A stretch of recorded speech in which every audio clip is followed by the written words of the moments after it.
ये अब्बास है खुदा दी कसम वफा दा शहनशाह। सारी उम्र भरा नहीं किया, सारी उम्र भरा नहीं किया। बात है गाजी अब्बास दी। गाजी टोटके ने जिथे पूरा तो पढ़े नहीं गाजी अब्बास थे। अब्बास दी शहीद है ते गाजी नहीं, गाजी है ते शहीद नहीं। इदा ही है। मैं ना नहीं लेना जंग 9 लाख एक पासे ते कला अली एक पासे।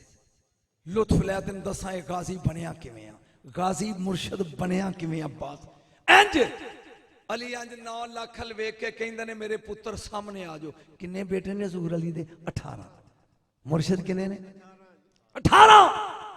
अली ने इंज उर्दू समझेंगे, अली ने इंज वेख के किया आज मेरा कौन सा बेटा जंग की इब्तदा करेगा। सब तो पहले ऑन निकलिया बाहर। उन्हें कहा बाबा मैं। फरमाया 9 लाख ही वेख ले। ठीक है डिमांड। ऑन कहता 9 लाख ना तेरे को 12,000 की फौज है, 3,000 सिपाही दे दे, अपना घोड़ा दे दे, अपनी तलवार दे दे। फिर मैं कितनी देर लेगा? आखिर दिन नहीं छुपन देंदा, इन्हों मार देंगा या भजा देंगा। फिर मैं पुत्र मैनू जरा जल्दी है, मैनू जरा जल्दी है। ऑन एक पासे होया मोहम्मद बिन हनफिया आया। बाबा मैं तेरी डिमांड। उन्हें कहने 3,000 मंगया, मैनू 2,000 सिपाही दे दे, अपना घोड़ा दे दे, अपनी तलवार दे दे। तू कितनी देर लेगा? उन्हें कहा जी डीगर तक। फिर मैं मैनू जरा जल्दी है। हुन तीसरा आया बाबा मैं। तू कितनी देर लेगा? डिमांड। उन्हें कहा जी 1,000 सिपाही दे दे, अपना घोड़ा ते तलवार दे दे। किने? आखे पेशी तक। फिर मैं मैनू जरा ते मैनू भी जल्दी है। हुन वो निकली जिदी उम्र 13 साल है, मां ने ना अब्बास रखे है। यदि कीमत तेरे को मैं राह च लैनी। अब्बास करीब आया, जागे जे जरा जुमला सुनिया जे गाजी लगा बन। मैं बेटा तू जी वेखी किने ने? आखे 9 लाख। तेरी डिमांड? फरमाया ना 3,000 ना 2,000 ना 1,000 ना 1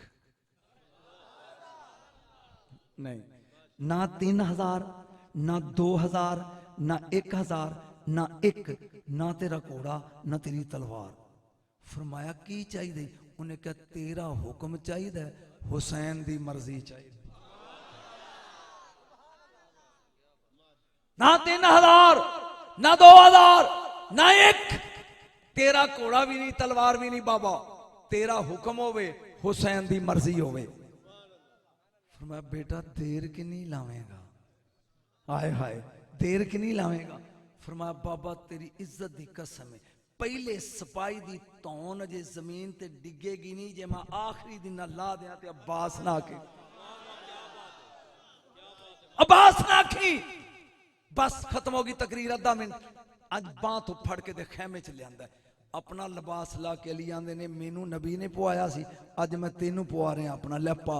जिसको 13 साल की उम्र में अली का लिबास फिट आ जाए उसे अब्बास कहते हैं।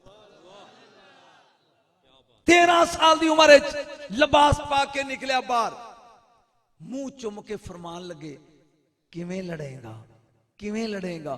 फरमाया बाबा 10 अख ना लड़ा के जबान ना लड़ा। फरमाया बेटा मैं अली हाँ, मैं मरहब मारिया तलवार नाल, मैं अंदर मारिया तलवार नाल, मैं 40,000 काफर मारे तलवार नाल, तू किवें लड़ेगा अख ते जबान नाल? फरमाया बाबा तू है अल्लाह दी अख ते मैं आ तेरी अख, जे 9 लाख दी अख विच अख पा के हथियार ना सुटा दिया ते अब्बास ना आकी जबान नाल किवें लड़ेगा? फरमाया मेरे गौस का एक फिक्र है, लैसल फकीरो मन लैसल दिरहम वला दिनार। ओ फकीर नहीं जिदा बोझा खाली होवे, फकीर होए जेड़ा कवे हो जा ते हो जाए। फरमाया अगर 9 लाख नू कवाना मर जाओ। बस लश्कर विच आखिरी फिक्रा, बिजली दी रफ्तार वांगू अब्बास गया, सिरां दे टोटे लगे ने डिगन। दौड़ के अली ने पिछों बांह पकड़ के फरमाया बस हो मेरा गाजी अब्बास, बस हो मेरा गाजी अब्बास, नजर ना लग जाए। ये अब्बास है खुदा दी कसम वफा दा शहनशाह।